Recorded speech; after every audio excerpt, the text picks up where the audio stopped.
Oh my goodness. Hello, everybody. Welcome to another DU Reel with Jackie and myself, Amanda. We were just cracking up over sometimes how the combination of beverages don't always work well.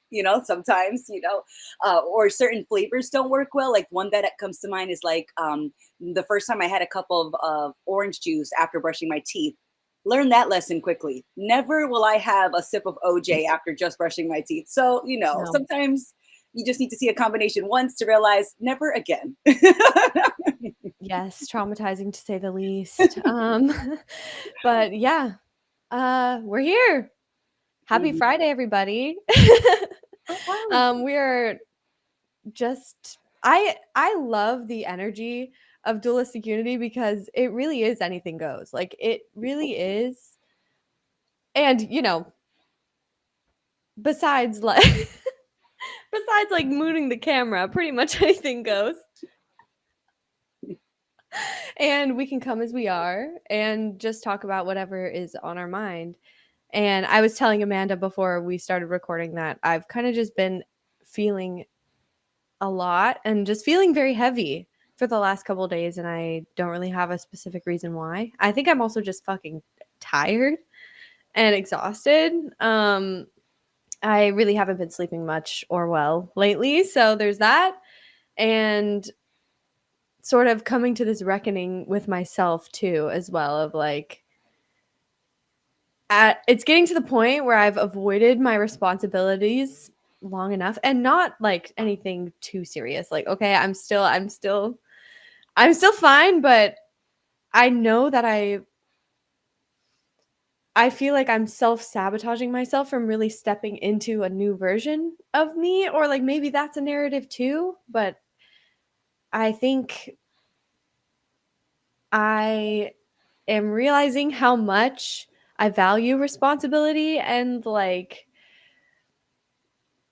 being vigilant about the way I live and take care of myself. And I know that I prioritize that, and yet sometimes I avoid doing it.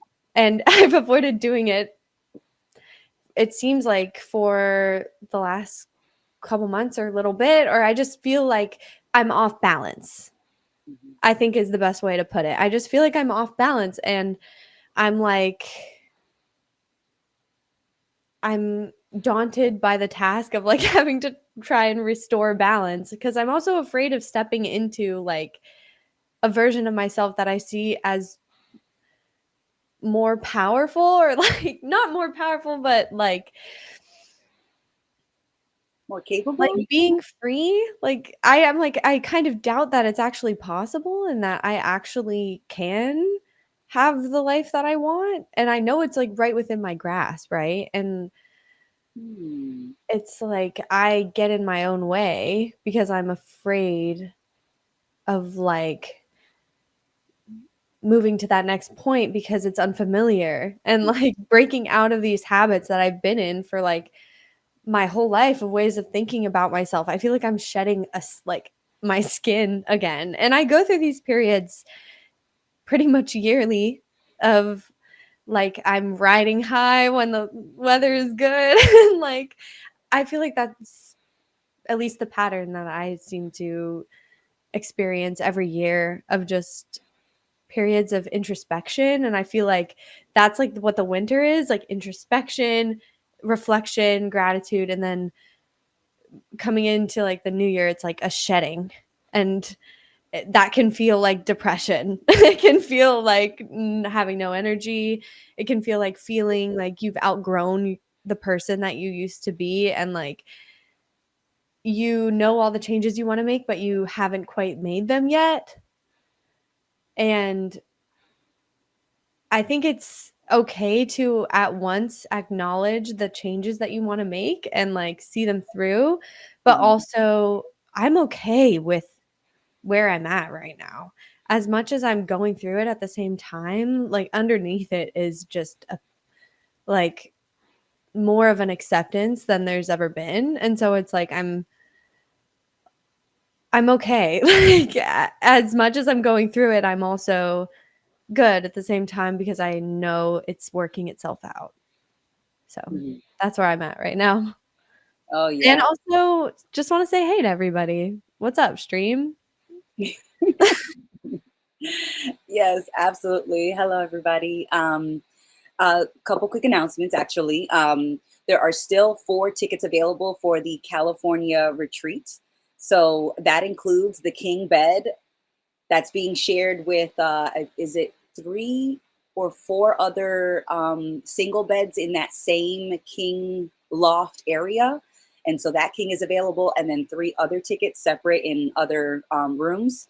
And so Jackie and I are going to be there. So definitely excited. The winner of the contest is going to be announced this Sunday. And tier 2 is going to get access to the Colorado retreat tickets this Sunday as well. So definitely cool announcement. Ticket access for tier 2. Tier 3 already has access, and the California retreat still has some tickets. So you get to hang out with Jackie and myself and Andrew and Ray and so many other cool people, including Daisy and Sophie. And so check out Life Unpotted if you haven't already. And also very excited to see them. And I definitely resonate with what you were just saying, Jackie, about how, sometimes you wonder if you could be more free. And I wonder about that because I'm like, well, what would that even look like? Is it, because it's not that there would be more options. All of the potential and all of the options are available right now. Is it that I would feel more free choosing a different option other than the ones that I'm choosing right now? It's because, I can certainly make myself feel more trapped, but I don't actually know if I could access more freedom. I could experience the perception of feeling more trapped, but when I actually think about freedom and how there could be levels to it, it doesn't feel that way. Even if it feels like I'm in the way, that doesn't feel like it's accessing more freedom. That's just getting out of the way to all of the freedom of potential that's always available right now in this life. So um, I guess another way that I put this is like people always think about their lives and like, I'm single, I'm dating somebody, right? And when they're single, they wonder, they yearn for that partner, and they don't really enjoy all the benefits of being single. Same thing when they're in the relationship, they miss that independence. They miss not having to make a consideration for someone else's needs, expectations, wants. They miss that freedom, that flexibility that comes with being single. So when they're in the relationship, they don't really make the most of it. And so it's not that being single or being in a relationship or more free or more um, or is more caged or more limited. It's that it has things you like about it, things that you don't. They both do. And you can make the most of the things that you can when you're in that particular scenario. So right now I think of myself as being single and I am loving it. There are moments where you feel lonely, but then you remind yourself that that loneliness usually is tied to the expectation that someone else should be there. Because if you don't think anybody should be there, you usually don't feel lonely. I feel like I am on a private island for one, and I get to do whatever I want. I get to, collect seashells by the shore. We get to take a nap under the palm tree. We're not forgetting about anyone. We're not ignoring anyone. We're not hurting anyone's feelings. We are enjoying this oasis for one. And I try to remind myself to make the most of this life, this combination of factors, because it's not going to be this way forever. And when I am in a situation where it's not this, I want to make the most of that so that I don't miss this set of combination. Like I don't want to miss being single, because when I was single, I made the most of it. When I am in a relationship, I make the most of it. So being single, you're not missing being with a partner, and when you're with a partner, you're not missing being single, because when you were in that life, you lived that life to the max. So I don't think, and so many times I feel that, like, oh, I could be freer. Like, how? So it's just sometimes, I just want to be a big baby. That's like the best way I can put it. Sometimes I just want to cry. You ever heard the phrase, like, it's my party and I'll cry if I want to? Like, I absolutely feel that way sometimes. And then I'm like, yeah, but then again, this is my party and I'm crying. I don't know. This is not living up to party max potential. Put my song on, DJ. It's my party and I'll cry if I want to. Cry if I want to. No, for real. Like, yeah, there's no, I don't, just because, wow, I just had a stroke right now. I had like 10 thoughts come at the same time. And I was like, I can't say them all at once. But yeah, there's no one telling me I have to be happy all the time just because I'm free. Sometimes I do want to be a big baby. Sometimes I do want to throw a fit. Okay? And I know how to manage my fits. You know, like you like when you have a toddler, you can figure out sort of how to lovingly let them feel their emotions. And that's kind of how you have to treat yourself too. And oh my gosh, Amanda, I really resonate with what you're saying about like you're always just as free, even if you're making yourself feel trapped because you're the one that's making yourself feel trapped. Like you're the one that you're always going to hold the key, the way out, right? It's only ever going to be you. And also, when you're like you mentioned being single or like in a relationship, right now I'm actually seeing somebody. So I'm like, I would consider myself more so like I've just been spending a lot of time with them and like with her. Yeah, and I've kind of maybe that's contributing to, I mean, maybe that's a story as well of like putting it on something else other than myself, but I'm noticing my tendency to try and or like sometimes getting too wrapped up in like relationships. And I've been somebody who's like been in and I love people. And I like bond really deeply with people. I feel like I'm just that type of person. Oh, that's another fucking story. Wow. But it's a pattern, okay? And I don't know if it's she's my therapist right now. She's like, okay, let's see. um, No, no, it's just like fresh page, new story, fresh page, yes, new new story. story. We're rewriting. We don't have to write shit down, but I'm just saying. This has been a pattern in my life though of getting into relationships and then kind of like losing myself or avoiding myself, escaping myself. But also I don't think I need to have shame around like loving as hard as I do because that's just as valid of an experience as like I don't know, chasing the next carrot. Cuz I think those two are tied together because I have this fear of not doing enough, not being enough and like I only really feel like I'm good and have my shit together when I like am being really disciplined with all of my like healthy habits and all of the things that I like attach my self-value to.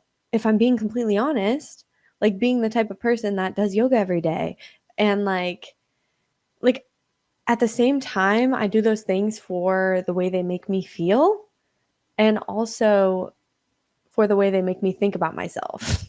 And I'm just realizing that. And yeah, so I don't know if I'm genuinely like losing myself and just shaming myself for like experiencing one of the most beautiful things about life, which is like connection. And I don't think there necessarily should be shame about that. I think it's just whether you're single or whether you're in a relationship, finding a balance between taking care of yourself and also like being with the people around you and like really living, right? Oh yeah. But I also think it's important too that like we don't put the entire responsibility of a healthy relationship on us on one side because it's normally two. You know, right? You know, there's polyamorous. It definitely go two plus. But for the people that are in a two person relationship, the full responsibility of that relationship being healthy, being considerate is on both sides. So, you talked about like losing yourself, and I have definitely felt that experience. But I also, remember being with partners that didn't really mind me losing a lot of my self care to pay more attention to them, and vice versa. I have been on the receiving end of somebody who shared more than they really needed to share, because they were trying to prove something to me about being a good boyfriend, a good partner. And so, what I've come to practice now, even in friendships, right? So it's not just romantic relationships, but in romantic and platonic friendships, relationships, when I notice that someone is giving me a little bit more than I need, or even more than they really should, I it's like bouncing the ball in the court. If they bounce the ball to me and I really shouldn't have the ball, I bounce it right back to them. I'm just like, no, I don't need that. No, I don't need, like, you know what? When's the last time you went to go hang out with the boys? When's the last time you went to go hang out with your buddies, your best friend, your family? We've been hanging out a lot. Maybe a self-care night would be good for you. Like, I'm thinking about doing that. Maybe we could do our self-care nights on the same night. We'll be simultaneously self-caring, but no calling. Like, it's important that both people are paying attention to how much is being given and taken in a relationship, in a friendship, because usually both people are not blind to that. When somebody's giving a little too much, both people are usually, you know, sort of aware of that, right? It's not like, oh my goodness, I had no idea you built your life around me. Whoops. Like, you see that a little bit. But some of those partners that will take everything that you give don't really care that you're giving maybe too much. So that's why I was like, the responsibility is on both. And because it's not just you losing yourself to somebody. It's also them taking advantage of you, maybe being more generous than you would allow if you would notice it.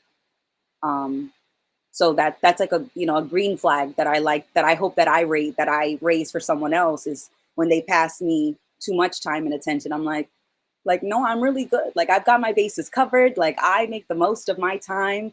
And, I'm the best person that can care for my needs and wants and demands and fits, right? Like, I'm the best person for the job. So, like, we know how to take care of ourselves. We know how to feed ourselves. We are highly capable, intelligent. We know how to learn. We make our mistakes, but we can own them too. So, so I don't need someone to mother me or father me, or I don't need someone to be my assistant. But I do like to be someone's friend, and sometimes you're friends with benefits, hey, it can go there. Heyo. I love how you put that, of just like bouncing the ball back.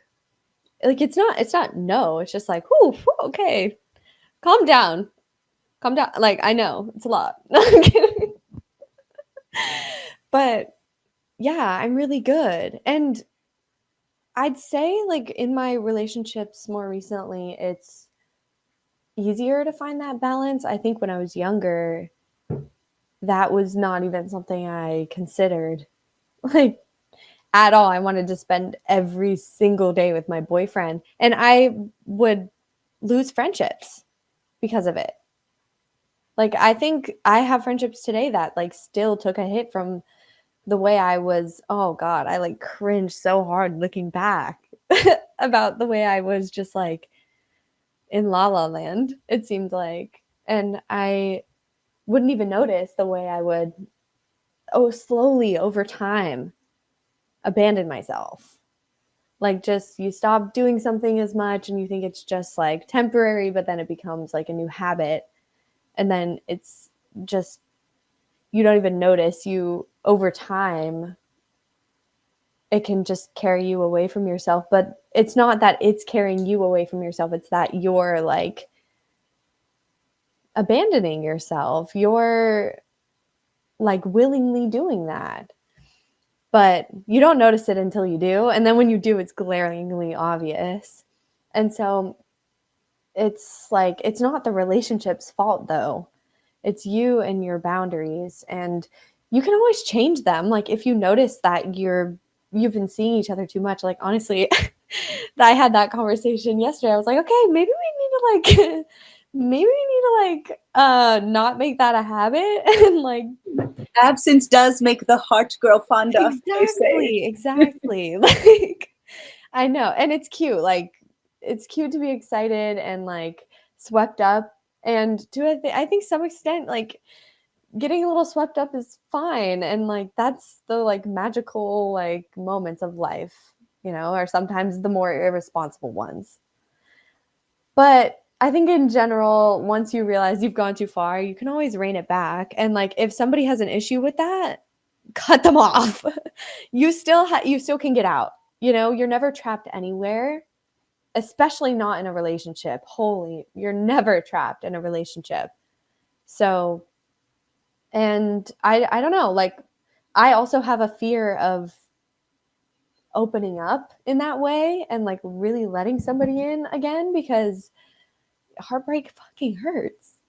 And I know that feeling well. And it's like, okay, well, I know if I'm feeling all giddy and all happy and all, like, excited and whatever, the opposite of that feeling is going to happen when they inevitably are gone.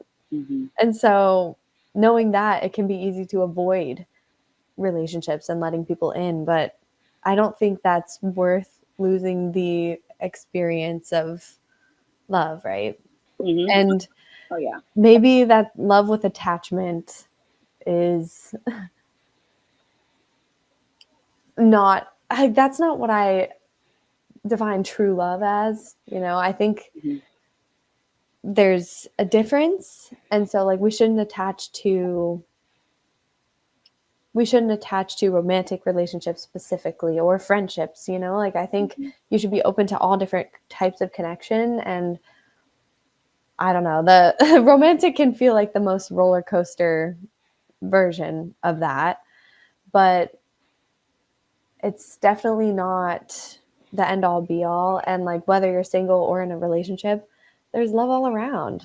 And Mm-hmm. so I don't know, I guess I'm just, love is on the brain with Valentine's and what my what's going on in my world right now. So Oh yeah. anywho, uh But I love that. I do agree that it's better to put yourself in experiences that you're worried about how they might end, right? To at least enjoy the beginning and the unfolding of that experience. Um, but when I think back to like the times that I was heartbroken, I was extremely needy. Like the way that I put it back in the day was, if it was gonna work, it would have. Right. And that was my way of logically like processing, like it wasn't working. Right. And if we would still be together, any of those partners, it would have been because we were only staying because we told ourselves we had to, not because we genuinely enjoyed each other's company, not because we genuinely wanted to, because that's what attracted to us each other back in the day. A lot of those relationships were based on, I liked how they looked. I liked our chemistry. I liked how we looked on paper. Um, we were in a similar social network, right? So a lot of those relationships were out of convenience. They weren't based on a foundation of genuine appreciation and respect and valuing. So the fact that I got heartbroken in those scenarios, it's like, yeah, yeah, but was the heart the only thing in it? Because I feel like the brain was a major player in those relationships. And I like what Ray says in the comments, a whole heart can't be broken, right? Because even if you miss someone, even if you feel a little sad, like heartbreak is such a big feeling in my mind. Because when I felt truly heartbroken, it's because I felt like someone had left my life that I didn't think I could live without. And so my heart broke because it felt like a piece of it was missing. And so I like how Ray puts it, a whole heart can't be broken, because even if our romantic relationship doesn't continue, if it was based on a genuine friendship, then the romantic part ended because both of us could see that it wasn't, us being together in that way wasn't adding to our personal growth, our collective growth. It wasn't adding to the experience of our life in the way that we would want it to continue. And so we wanted that portion to end. But if there was a genuine friendship at the core of that romantic relationship, then there really shouldn't be too much love lost, because you realize that you're better you're better not together in that particular way, but we can still shoot the shit, have a beer, and be like, hey, how you been? What's going on? I had some great times, some good flashbacks, but really glad that we decided to just to be at peace with the fact that we weren't we weren't compatible in a romantic sense. And to say that someone's not compatible with you is not to say that something's wrong with either of you just because you're not compatible. And I feel like people take that so personally, like, oh, something's wrong with me because all these boyfriends that weren't good for me didn't stay with me. And you're like, wait a minute, how did we get to that part where, like, can can you show me your math? I need to see the breakdown of this, because the fact that people that weren't compatible with me haven't stuck around should be a sign of growth and a good thing of self-awareness. So what are we heartbroken about again? Yeah, I completely agree.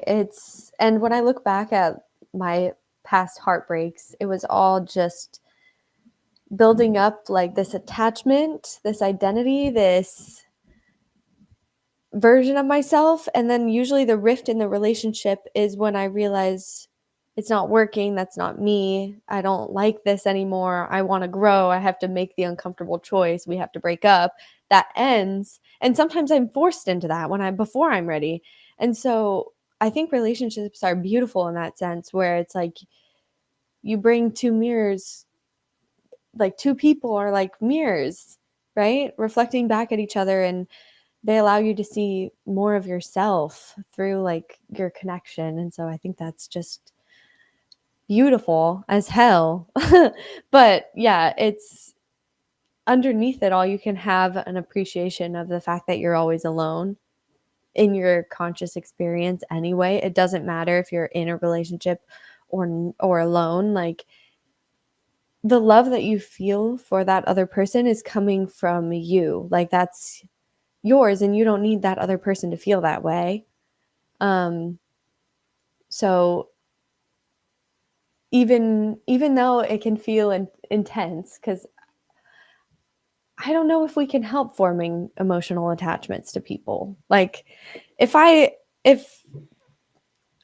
do not even want to say this, because even though I don't believe in, like, I'm not like superstitious or anything, but like if you were to die, Amanda, I would be so heartbroken, you know? And that doesn't mean I'm like, I don't think my consciousness depends on your existence or anything, and I No. know that.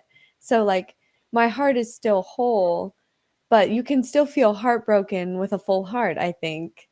And I think that's part of having an open and full heart, is feeling the whole range of emotions and kind of allowing it to like slap you around a little bit, because like we're humans and we're here to experience all of the shades of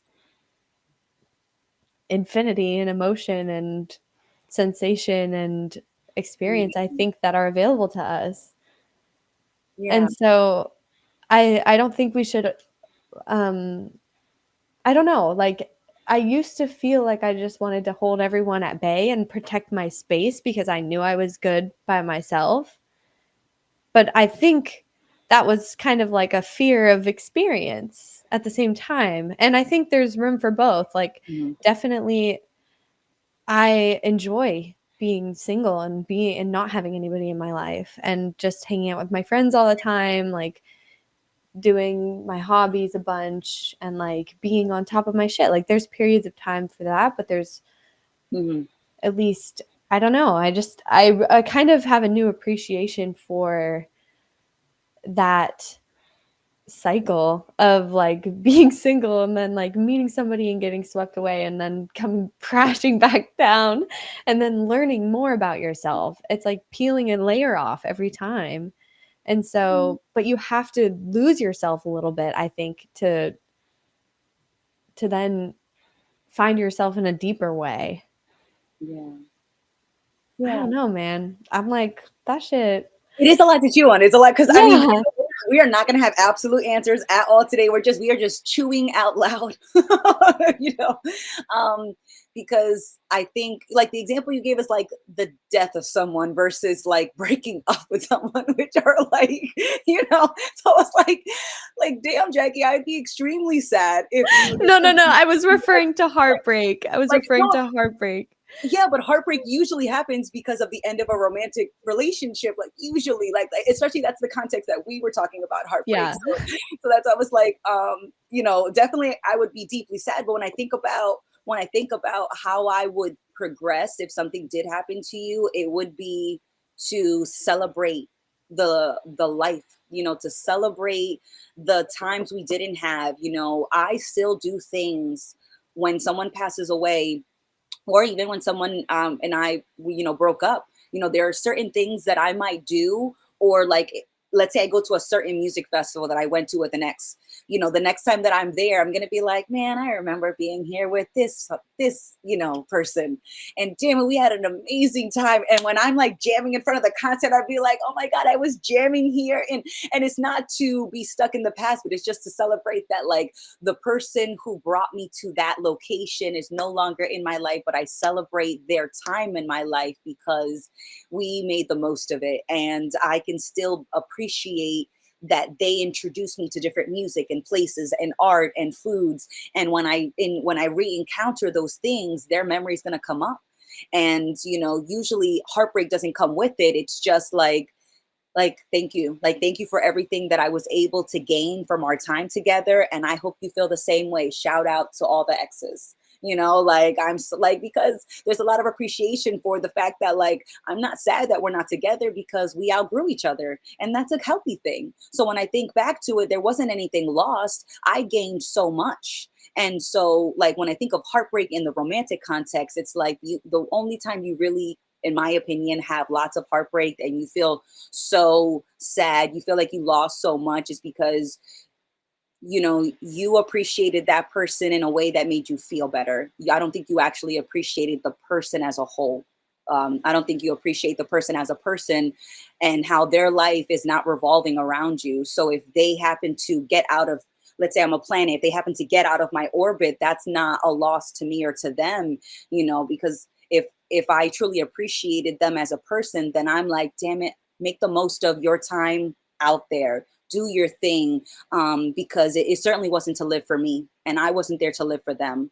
So, but when we're talking about like death of a family member, I do the same thing. Like, if there's something that reminds me of that person, I'm gonna dance a little harder. I'm gonna shout them out, and I'm the only one that's really hearing that shout out. But for me, that's like a shout out of appreciation, that, like, I'm so glad that you were in my life for a month, a season, a reason, whatever the hell it is, like that saying is. And I'm so glad that for the time that you were in my life, in my life, in what seems, I'm so glad that I see your entrance and exit as a contribution and not as a signifier that anybody did anything wrong. I'm just grateful that I can appreciate the the the blip on the scale, or I'm glad that I can appreciate it without thinking that I'm missing something. So I guess for me, heartbreak just doesn't happen in the same way that it used to, when I used to be more dependent on feeling better versus just living for myself, and not for not for a relationship, not for another person. So that's why I feel so whole and complete, right? So if somebody comes into my life and so actually there is somebody that I'm talking to that's not like a boyfriend, that's not a partner or anything, but somebody that I thoroughly enjoy. Like right now, there's somebody that I thoroughly enjoy and I adore him. And I love that I love to spend time with him, but I remind myself pretty much a few times every single day. If a thought of him comes up, I tell myself, we can appreciate the thought, but right now that's not happening. And my life right now is me in my apartment by myself. What am I doing with this time on my own? Am I fantasizing about a person that's not in the room with me? No, burst that bubble. As much as you want to be, as much as the sun shines out of his ass when I think of him, it doesn't happen, right? So burst the bubble, get back into your life, live it. It's right here. Who's here? Is he here? No. Okay, then we move on. And when he is standing in front of me, he has my 100% attention, and he knows it. But when he's not here, I should have 100% of my attention. Yes. Sorry, round of applause for that one, Amanda. I don't know if you can hear it. This microphone is almost too good at noise cancellation. It's crazy. But yeah, thank you for the reminder. Thank you, because, maybe that resonated a little bit. Maybe I can look at myself a little bit and notice I do think I do have a tendency to get swept up and allow myself to get swept up. But once you have that awareness, it's just about refocusing your priorities. And at the end of the day, I love how you were saying like none of that love is lost, because it's never like your experience that you had with those people, anybody you meet, your friends, your family, anyone, a random stranger, those interactions still happen, and they shaped you. They are you. You are the product of all of those things. They're within you always. And even if somebody isn't in your physical reality anymore, either they leave your life, they move to a different country, they block you, never want to speak to you again, or they die. Like, just because they're not physically around you anymore doesn't mean you lost anything. And also, I had another point and then I forgot it completely. Oh yeah, I think the heartbreak comes from the attachment, and also hope, like we just are under this delusion that things should last forever, which doesn't make any sense considering that all we ever know is change. And we've never experienced any period of time where anything has stayed the same. So I don't know why we expect things like romantic relationships to never change. I think we just want to ride that high. We just want to ride that high forever and ever. And like, it makes sense why we would have that drive to like partner up, evolutionarily speaking. Like, we're animals at the end of the day, right? Like, reproduction is going to be like something that is very rewarding to our brains, and that can be addicting, and Yeah. it can derail your life just as easily as like any other addiction. And so you have to like maintain awareness around that. And when you do, you can still, it's not like you never have to let anybody close to you, but like you also are okay with your space, and how close is too close. Yeah. And when people are crossing boundaries, and you're okay pushing them back. Because Yeah. I have in the past been too afraid to like tell somebody no, because I thought they would not like me. I Mhm. thought, and then I Oh, was yeah. attached to them, so I didn't want them to leave because I thought it meant something about me, and so I let people push my boundaries plenty of times. I Mhm. won't do that shit anymore, but I had to do that to learn that. So Yes. it's like I don't regret it, but Mm. I'm not gonna fuck no. Like, but that's just maturing, Mhm. and you have to experience things and honestly make mistakes. And I do think life is just about constantly falling off balance and bringing yourself back into balance, and sort Mhm. of just evolving over Mhm. time, like as you fluctuate. Mhm. And it's very symbolic in the cycles of love that we go through, love and loss, but nothing is ever lost. And lust. Lust sneaks in there plenty of times. Love, lust. Ah! Let's not play any games, even though, that is a playful statement in and of itself. But definitely, certainly advertisements and certain Disney movies and Hallmark movies and the romanticization of relationships. And it's not like the messages that we're getting all the time is that it's so unrealistic. It's like you're supposed to find one person that checks all your boxes. That's a lot of pressure, and not just for a little while. Like, they are committed, you both are committed towards checking each other's boxes for the rest of your life. No matter who grows in what direction, you're just supposed to make it work. And that's such a heavy expectation. But that's not tied to the evolutionary part of reproduction.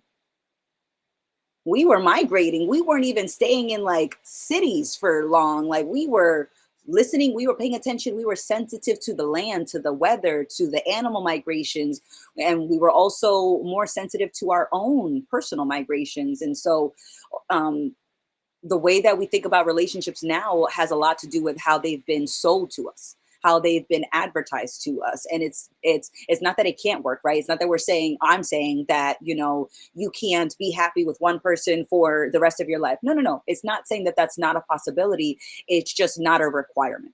That's what I'm saying.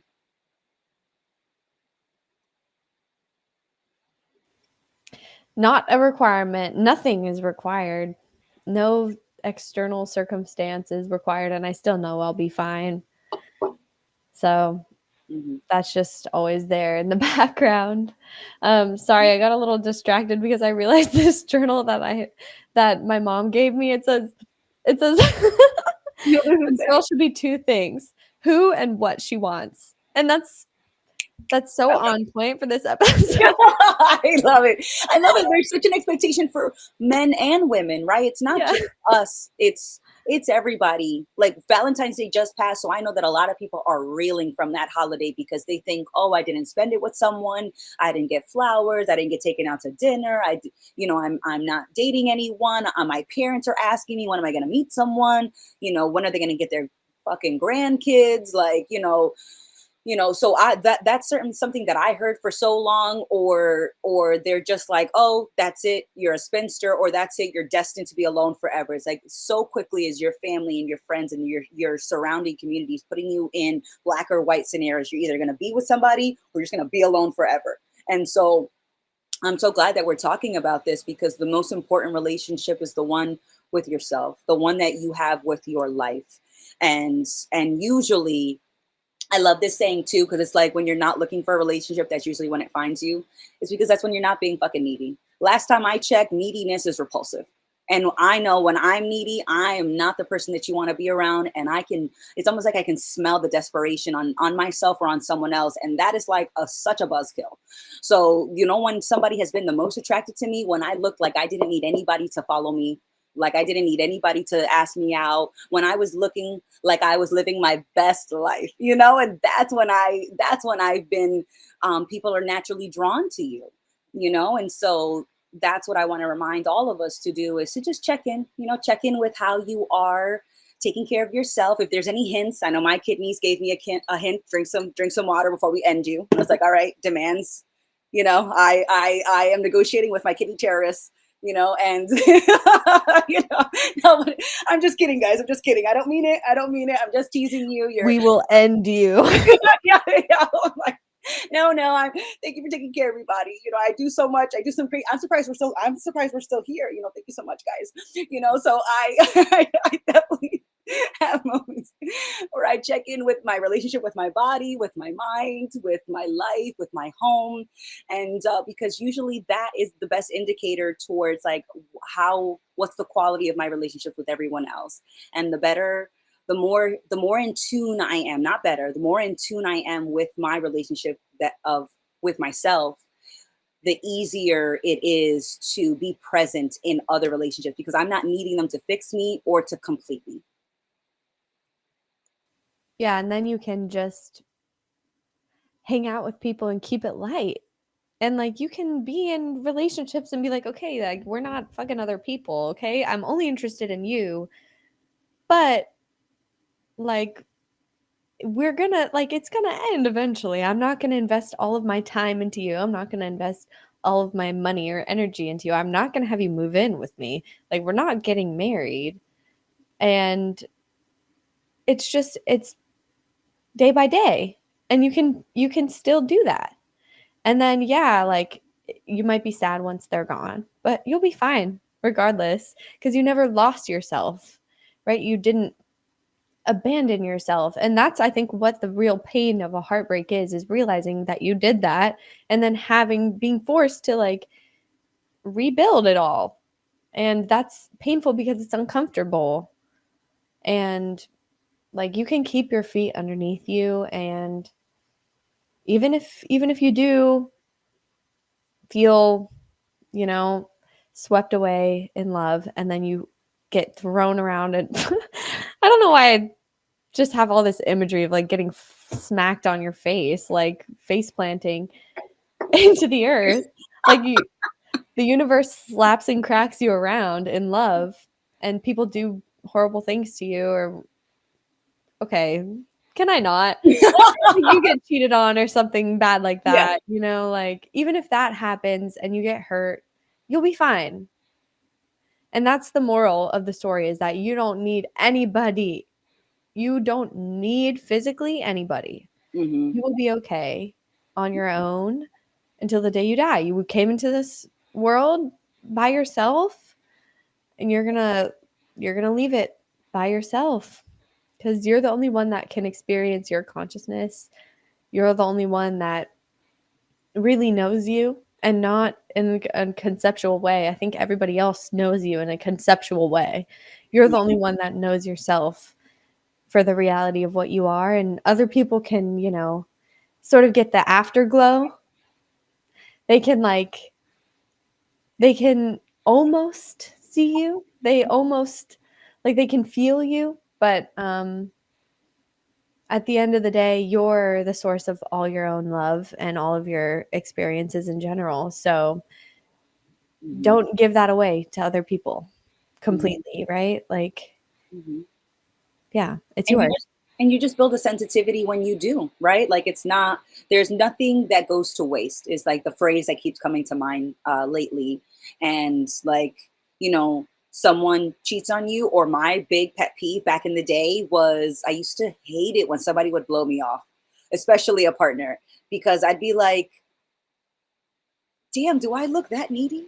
Do I look like I can't live without you? Like, I'm baby's just sitting in the corner, just waiting for you to call her. Like, I could make any other plan. I could go do anything. I could go for a walk. I could go call a buddy. I could go, like, so when somebody would blow me off, I'd be like, you son of a bitch, how dare you not tell me that it didn't work out, that like plans needed to change. And what that pet peeve was telling me now, at least the way that I understand it now, is that I never wanted to share my time with that person. And so when they would blow me off, I'd be so upset that I put away some time for somebody that I didn't really want to spend with. And usually that was with boyfriends. And usually that was because on some level I knew that we weren't compatible, that we were using each other as distractions, that we were using each other to feel good, to make ourselves feel better, to look good on paper. And so I didn't like that time that I was putting towards that distraction was being, you know, I guess not used. Um, but that's okay though, because what that person was communicating to me was the same thing. They didn't really want to spend time with me, and they didn't know how to communicate that with words. But if I was paying attention sooner, if I had known to look for that, if I had developed that sensitivity, which of course that was the process of building that sensitivity, I could have noticed that, and I could have translated their absence as a clear sign or a clear communication that they didn't want to spend their time with me. And I used to get upset with them, thinking like, oh, if you're wasting my time, I am my time. So if you don't respect my time, you don't respect me. And and it was just that I didn't want to admit that we both didn't want to be with each other. So that's why the time pet peeve was such a humbling and super insightful experience that I just cracked open like a year ago. So like this whole time from 20 to 31, 11 years of wondering why I get so pissed when boyfriends would blow me off. And it was just like, damn, because I knew that we didn't want to spend time with each other, that we were just using each other as distractions. And but I'm so glad that that happened. I'm glad that I used them, that they used me, because now I know what it likes to feel used. I know what it's like to feel like the user. I know what it's like to not honestly communicate with myself and with others. And I could have never learned that if I wasn't the asshole in the room. So like, I'm so glad that's why I really appreciate communicating with words and without words in all of my relationships. And I make it an effort for people to feel it, to know that, like, when I'm with you, I want to be there. I am so excited to be here. There is nowhere else that I want to be. And I want there to be no doubt. And I know I can't accomplish that. There's always going to be a little bit of doubt, but like, I make an effort because I don't want to waste it. I can't spend a moment twice. So I don't want to bullshit with somebody that I want to be a distraction. I'm like, no, we're gonna deal with these little bitch feelings. We're gonna figure out why we're feeling so needy. We're about to check this, burst this bubble, and then we're gonna get to the part where we spend time how we want to, with who we want to. And I want to communicate that with words and without, so that the person that I'm spending time with knows that at least it's real for me, and that that's where I want to be. And then the ball's in their court. And even if the ball gets shot into the stadium, I won't care because I played fair, at least as best as I could. I love that. You got to burst your own little bitch bubble. Always like call your own bluff. And you can do that and also still, yeah, fully enjoy people. And like you can deal with your emotion. The emotional part is yours to deal with. Like it's never anybody else's responsibility to make you feel okay. And like I've been needy in relationships. Like, oh God. And I still am needy in certain ways. And I catch myself constantly because, relationships feel vulnerable. You're letting somebody close to you and you want them to, like, the validation and the neediness comes from wanting them to validate the way that you think about yourself because obviously that person isn't seeing you the way that you're seeing yourself, and the true value in relationships is seeing what they reflect back at you about yourself. And so like that can even be something that you appreciate about a relationship, is like feeling the neediness come up and like not expressing it, not putting it on that other person, but in that moment taking responsibility for it and being like, okay, what is this pointing to? Right? Or being like, wow, I didn't know that still triggered me in that way when people did certain things, or I didn't know I was still insecure about that.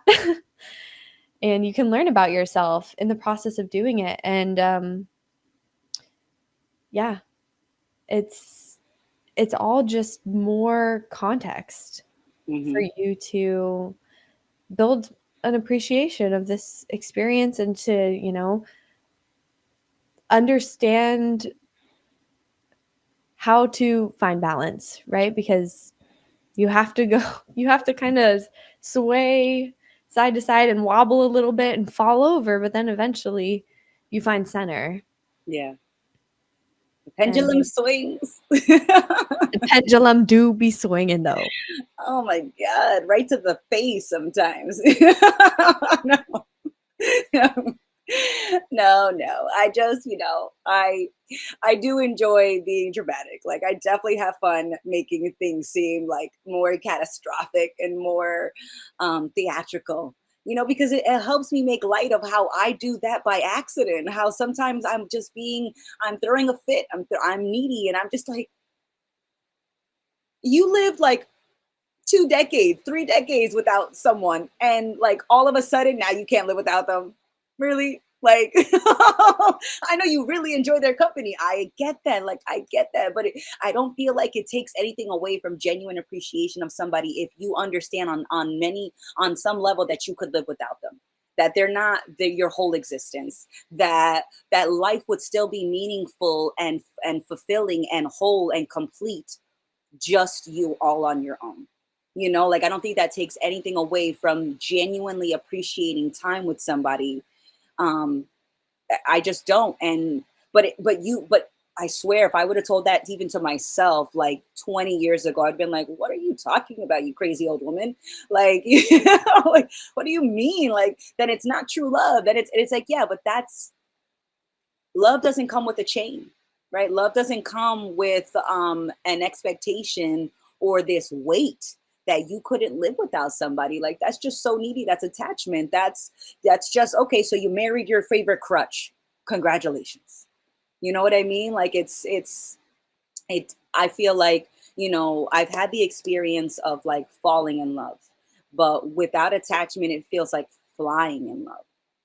And I say flying in love knowing that like I could want to leave, right? Like it's not just someone else could leave in the relationship. I could wake up one day and not want to be in it anymore. That is just as likely.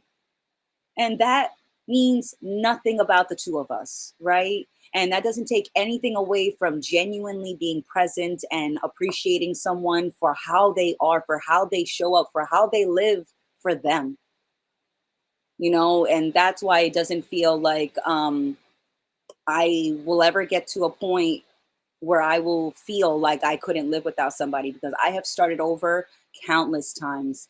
And I know that I could start over again. I could start over another million, bajillion, zillion times. And that does not include starting over with someone else. Like I could start over a zillion times and my life would still be meaningful because it's full of me. Like and I don't mean me like the idea of me, like it's full of my curiosities, it's full of my enthusiasm, it's full of my pouty moments, it's full of my self-care days, it's full of our cookie moments and cooking and and hanging out with friends and going on adventures and going hiking and canoeing and flipping canoes and all this. Like my life is full of all of me and all of the experiences I could ever have. And yes, an experience that I do enjoy is sharing time with people, not just the one, right? But that's what we're sold all the time: true love, soulmates, twin flames. And I'm like, fuck, man, I don't think love meant that I'm supposed to like chain you down or make you feel guilty if you felt like you were outgrowing me. For me, real love feels like if we did grow apart, that I would still, and I have been in the situation where things did not go the way that I had imagined or fantasized or hoped for. And yet I showed those other exes and ex lovers and partners, and I showed them I could genuinely be happy for them outside of our relationship, right? Because I wanted to show them that the friendship mattered to me just as much as our romantic chapter. And but I couldn't say that. I had to show them. I had to call them and chat with them and hang out with the next partner and be totally fine because I'm like, look, like just because we broke up doesn't mean a damn thing. Like that we could go in any direction, but it's just not very common because it's not something that's really encouraged. Yeah, and there's also this pressure to, like, cut all of your exes off and never speak to them again. I definitely was that girl, like, "Block him! Block him! Be gone!" And, my most recent ex, actually, we're still friends, and, like, we don't really talk, like, we just haven't, and I think initially when you do break up with somebody, you need to, like, not for me, that's the quickest and easiest way to get over it. Just fucking cut it off for a Oh period yeah. of time. You both need that space, and then yeah, like, there's no reason you can't be friends again, and, like, I am still genuinely happy for my ex, and I want the best for him, and I still think he's a great person. I don't have anything negative to say about him, and I still, like, have a lot of love and appreciation for him as a person, but that doesn't mean I wanna get back together. That doesn't mean I'm attached or that I'm plotting that we're gonna be together eventually, you know? It's like I can let go. You can let go of people, and the idea of marrying somebody is actually, like, one of my biggest fears because I just don't think it's like, the idea of being attached to somebody forever to me kind of just seems more like a prison. Like, I don't know why I would commit myself to, like, being with anybody forever because I know that everybody changes, and I don't think love is ever meant to be something that's permanent, as in, like, you 2 need to be physically attached until you're in your grave. You know what I mean? Like, you need to live in the same house, you need to sleep in the same bed, like, or, like, you need to at least be in each other's life forever for it to be meaningful. Like, why do we feel like that is the most important thing? Like the commitment, the label. And then so many marriages and relationships sour and people don't allow themselves to leave them. And then your quality of life deteriorates significantly. And then you resent the other person. But really, that resentment is at yourself for not doing what you know is right, or like what reality is kind of leading you to. Like, it's okay to move in and out of things and shed layers and let go of old versions of yourself, of people that you've outgrown, friendships you've outgrown, cities you've outgrown, careers, anything. Like, none of it defines you. You don't need to hang on to anything forever. But I think our society today is built around like finding things to like hold on to forever and stake your identity in order to feel like you did it. Like, you, congrats, gold star, buddy, you made it. Yeah, it's a sign of certainty, right? It's just yeah, it's a symbol of certainty. Like I know for sure that me and this person are going to be compatible in 10, 20, 30, 40, 50 x amount of years. And that is a gamble because I change my mind quite often, and that includes about the people, the people that I want in it. And so, people do go into it because they think that that's what they're supposed to do, but that's also because a lot of people who have been married encourage others to get into it, so it validates their decision to get married, right? So it's not even personal. It's like I can't even be mad at my family, and because I'm like, you guys, you poor things, you're trying to make yourself feel better, you're trying to make it seem like getting married and buying a single family house and living in it is supposed to be what you do. You buy the car, you upgrade it every few years, you upgrade the marriage ring every 10, whatever it is. And it's like, that's what you're supposed to do. And I was like, that sounds so limited. It just sounds, Boring. yeah, just sounds so limited. I'm like, I can't guarantee that I'll feel any kind of way in 1 year, let alone 50 years. So I think it's just as healthy. But then there's a lot of tax benefits too. So, right. So another reason why a lot of people get married is because of how the government treats you and how being a single person in the United States costs more. And so you want to split the living costs. But then people are changing their minds. I'm seeing people on TikTok that it's like straight men are asking other straight men to get married and live in the same house together just for the tax benefits. And it's like, that's so insane that people are thinking, I just want to get married for the tax breaks. Like, like that. Like what is going on? This is nuts. This is nuts. Yeah. It just Yeah, like, I guess I can endure this person forever just so I don't have to pay as much money to and the we're getting government. scammed. We're getting scammed. Like the fact that you are not able to live off of the land around you, that you have to pay for your basic needs, your food, your water, your housing, you're getting overcharged. The food that you're buying at the grocery store gets you sick.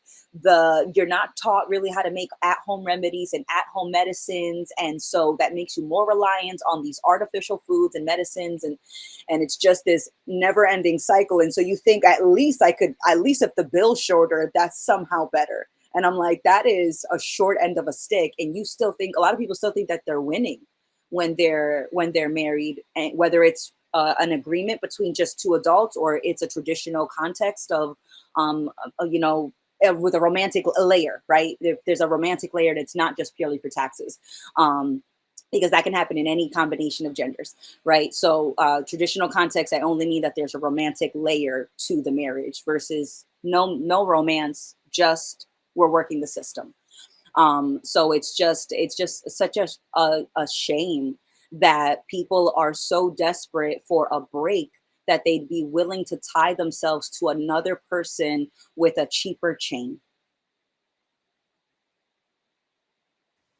Yeah, and that's why I'm, like, afraid of that.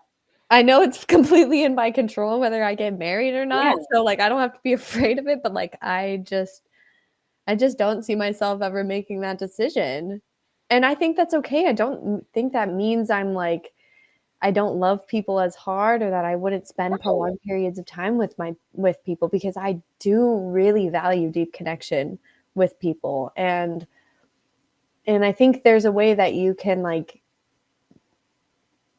I honestly think it would be a recipe for a healthier relationship over time to have the mutual understanding that either one could leave at any time, because then it's more meaningful that you stick around.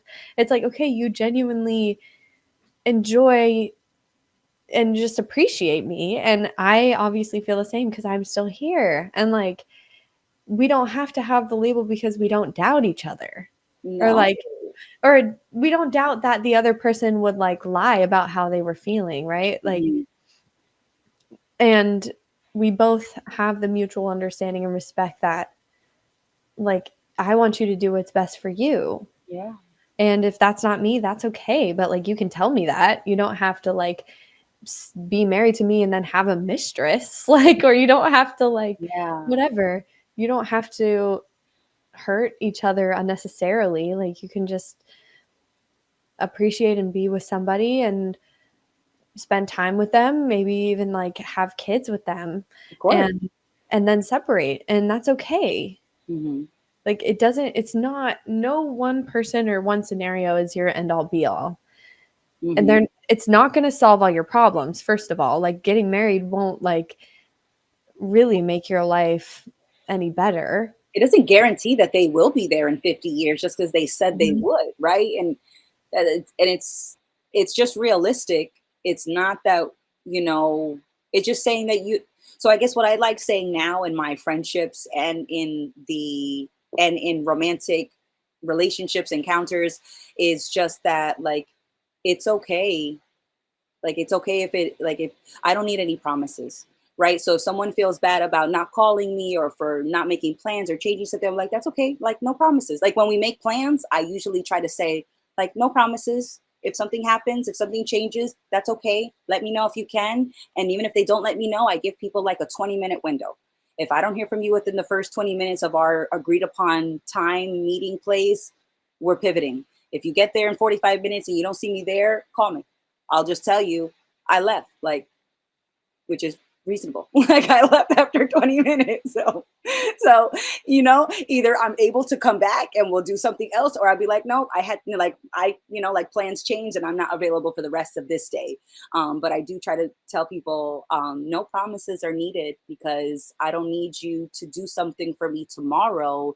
I'd rather you enjoy time with me today because you want to, not because you have to, not because I need it. Because I don't want you to feel that weight from me either. It goes both ways. Like, it's not only that keeping boundaries with someone else, it's keeping boundaries with yourself, because it's so easy to get used to that comfort and then to rely on it before you even realizing, you're like, oh, I'm putting a lot of weight on this crutch. Oh, snap, hold up, put this down. You know what? We got to do some reps, and just checking in with yourself. It's constant checking in.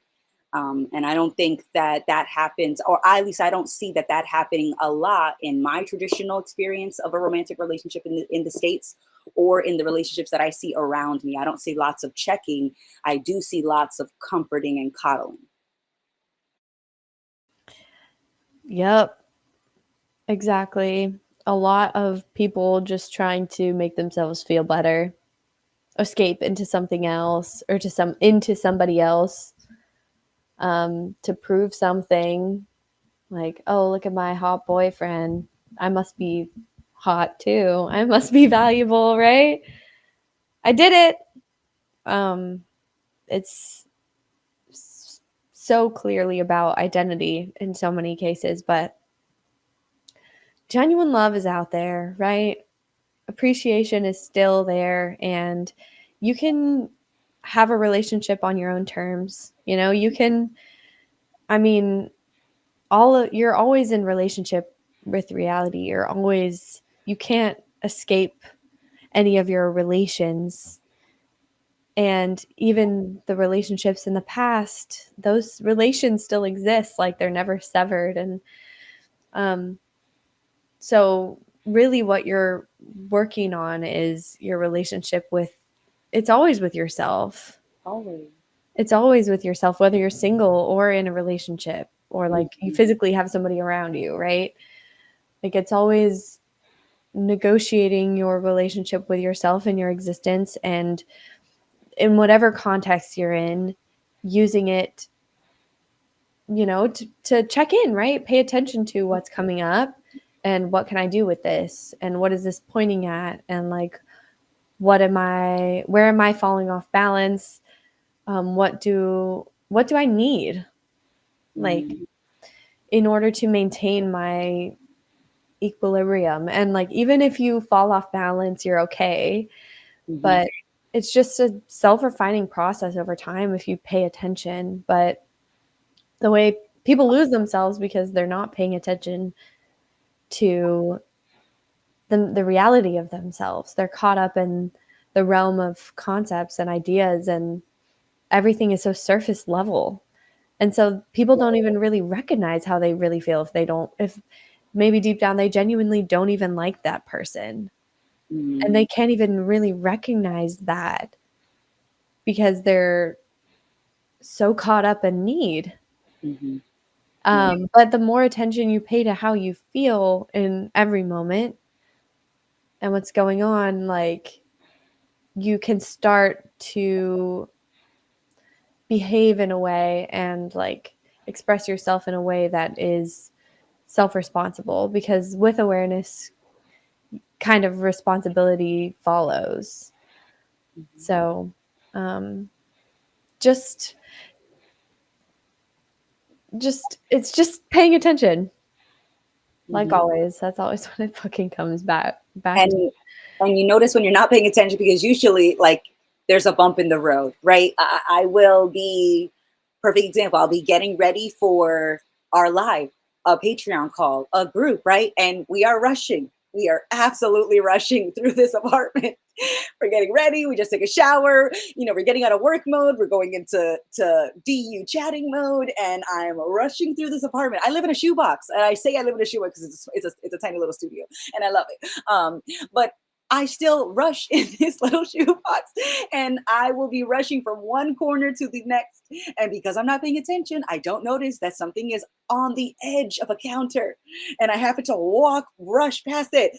Crash hits the floor. Oh, like, guess what that was just telling me? Someone was not paying attention. so so it's the getting caught up, right? And you're like, oh my God, I was just living in this love bubble for like 3 days. All right, that's right. There's a whole life out there. like, like, but you usually see that you're not. Usually, when you notice, okay, I could pay attention, is when you've noticed you haven't been paying attention, and then you laugh because you're like, oh, whew, all right, all right. That's, well, you know what? Enough of that, little lady. Get it together. And so I rein myself in. And I love getting caught up, and I love checking in. And I have made it, I found more appreciation in bursting my bubbles, because usually the bursting of the bubble is an opportunity for growth. It's an opportunity further developing that sensitivity. And that's all this life feels like for me, is like this endless opportunity to develop more sensitivity, more considerations. And it's so responsibility doesn't feel like a burden, it feels like a skill set. It feels like I'm getting better at being responsible, and that comes from not being responsible. Wise decisions come from being impulsive, come from making mistakes, come from being, needing all of that. Like, you don't get to the point of feeling like you're making wiser decisions if you weren't making reckless ones. Because that's how you get to, that's how you get to almost see it on the spectrum, is that something feels a little wiser, feels a little more considerate, because in reflection it feels like a stark contrast to those reckless choices where it was all about me. That's it. All of you are in Amanda's world, and that's it. Enough is enough. No, but it's incredibly lonely when I was living in only Amanda's world, and only Amanda's needs were important, and only Amanda was being considered. It felt incredibly lonely and incredibly high risk. And so making a consideration for someone else that I'm sharing time, space, and experience with doesn't feel like a loss. It feels like a deepening of what could be shared because I know that I'm sharing with more than just me. That was very beautifully put. And when you're talking, I was sort of, because you said responsibility isn't a burden, it's a skill set. And that that really hit for me because I've kind of been seeing responsibility as a burden, and it also clicked for me that that is only because of self-judgment. That is only because I am judging myself for the way I've been, and because of that, like, I don't want to face that, so I have cognitive dissonance and I put it off, right? I can't accept that I've done something that I don't think is responsible, or I don't know, I just get panicked about what it means about me, almost subconsciously. And so then I keep putting it off, and we do that, like, we avoid Been things. there. Oh, Yeah, like, we avoid things. So, like, that's what being in a relationship and not being happy is too, like, avoiding the reality that you know is there because you think it means something about you. And that's why we resist change. But, like, that's nothing to be afraid of. And there is nothing wrong with making mistakes and fucking up, because I still feel like guilty about things. And even currently, like, when I feel like I'm falling off balance, I have guilt about that. And that same. is the only thing that's standing in the way between me and change, is like my judgment.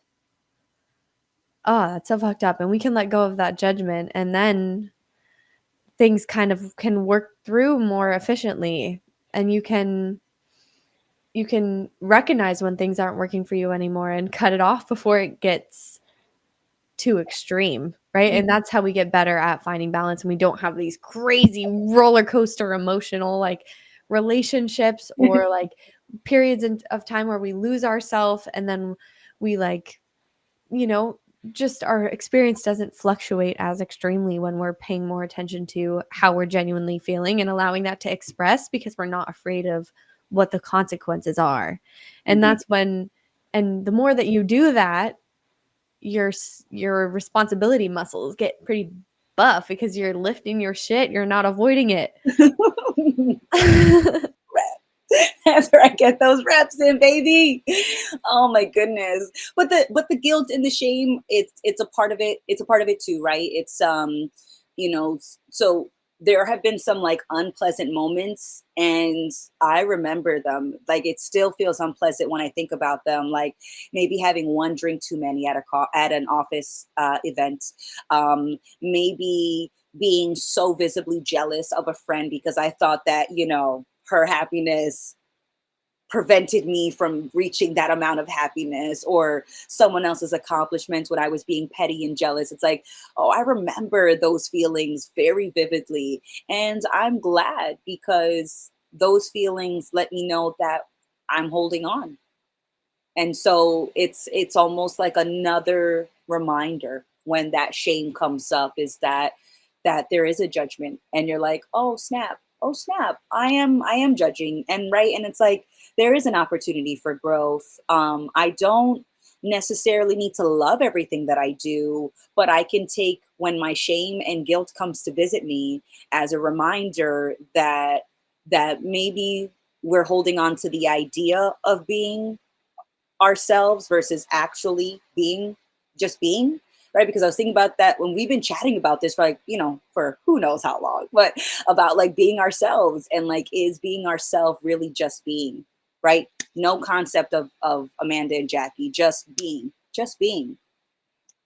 And in that being is going to come guilt and shame and joy and love and excitement and curiosity, and so it's like the shame doesn't have to be about Amanda. It just could be shame, and maybe that shame is really pointing towards embarrassment, because that's usually when I felt a lot of shame, is because I'm embarrassed that I should have known better, I should have been smarter, I should have been wiser, I should have been more considerate, more loving, because then maybe nobody would leave, maybe nobody would judge.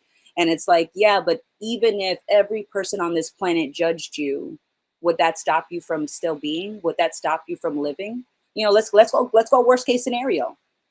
Everyone hates you. Everyone's judging you. No one wants to be your friend. No one wants to date you. No animal even wants to be your pet. Like worst case scenario right now. What are you going to do? If you were still here, if you were still in that scenario, what would you do? You would go on. You would keep going. So I love that it came back. Oh my God, I've been loving these two words. These two words have been coming back to me almost as much as my guilt. But we're building up the reps, and it's just keep going. Like I feel guilty, keep going. I feel shame, keep going. I'm caught up in somebody that I adore, keep going. I'm a little caught up in me. I got my head so far up my own ass. I've changed it up this time. Not their ass, it's my ass today. Either way, you can get caught up in both.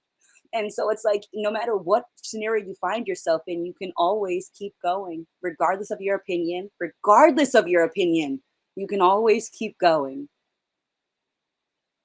Yeah, just keep going and breathe. And yeah, and wow, Amanda just beautifully said. And I also like what Ray put in the chat. It's if it's not a burden, I think talking about responsibility, how can I feel more important for shouldering it? And that really got me because that's egotistical as fuck to judge yourself and then avoid responsibility, see it as a burden. That's egotistical as shit. That's Someone thinking get about me a cape. yourself. I'm Yeah, a hero. thinking about yourself so much. Oh my gosh. The responsibility of my genius is too heavy. I can't live up to these high expectations that the universe has made for me because I'm fucking wow. Yeah. We love to think that we're special and that and even being like telling other people that they need to be responsible. It's like, okay, are you being responsible or like do you Hall just monitor. yeah, like you that's funny Rate as me as fuck like because that's funny as fuck because I was that bitch. Like cognitive dissonance running amok, just wanting to feel better, just Oh my because I made myself feel less word. than, Yeah. worse. It's always coming from there, and like I can have the empathy for that hurting part of myself while also being like, well, hold on, little bitch. Don't get on your high horse. You know, like just because you're sad doesn't mean you get to like make yourself into this like king all of a sudden. Like you're you're just you and that's enough. Like Yeah. you don't have to posture, you don't have to like have all these grand expectations for yourself and meet them in order to feel okay. Like Mm-hmm. I've also been thinking about specific words. Like I think yesterday in the Patreon call we were talking about like why do we want to matter so much? Like Yeah. why do humans want to have meaning to Mm-hmm. our lives and like and the double entendre of like matter and like physical matter and it's like we are matter. Mm-hmm. We matter because we exist. Right. Right. Like that speaks for itself. Yeah. And Mm-hmm. same thing with meaning. Like you were saying, my life has meaning because it's full of me. Yeah. Right. Say this is me, right? I just think that's so symbolic and everything is so like Mm-hmm. intertwined and reflective of each other. And I'm honestly in awe of it all. But Wow. it's so beautiful when you can just reside within yourself and just appreciate that for what it is. Ah, Oh wow. yes. Oh yes. I saw in the comments that roundtable number 30 just came out, and Andrew just posted that season 6, episode 14, called "Doing Your Part," just went live. And that's an even number. That's ours. Oh snap! Because Andrew and Ray have the odd numbers of season 6, and you and I have the even numbers. So 14, that's an even number. That's one of ours. One of our babies just went live. Yeah, as we're live, one of our other babies is live. Catch So, it quick. yeah, if you're a real fan of me and Amanda, you'll play both at the same time. Oh my god. and understand what we're saying somehow. I don't know if I could handle two Amandas and two Jackies. Yeah, that's a lot. That's a lot. Mhm. But I do love, I think this is a perfect place for us to wrap it up. Mhm. We have had an amazing chat post Valentine's Day, relationships, what that means. And, definitely join the Discord. Like if you want to continue these amazing chats with other people that are usually in a curious mindset.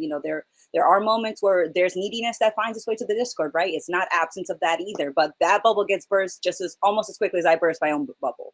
So like definitely continue the conversation on Discord, join Patreon for our groups. There'll be other groups, tier 2 and tier 3 Patreon this Sunday. Again, the winner of the video contest is going to be announced this Sunday. Tier 2 is going to get access to Colorado retreat tickets. And there are 4 tickets still left for California. That's going to be with Jackie and myself. And if you've got some time and you like cool tools, check out the Dualistic Unity Life Troubleshooter because that thing is amazing. And I love it. So links to come. I'm about to click all those buttons now. Definitely click all the links. Definitely come join us in California in April. I am so excited for that. It's going to be amazing. I'm going to teach yoga for y'all. And yes, and there's going to be so many cool, amazing people there. It's just going to be a chill ass time. That's basically all that I can guarantee. Everything else is up in the air, and I'm just excited to see how it unfolds and all of the conversation and connection that'll come out of that. But yeah, thank you everybody for tuning in to the live stream today. This was a lot of fun, and I feel like I worked through some things. So, Same. always love our chats, Amanda, and we'll catch you guys later. Have a great weekend, everybody, and we'll see you next time.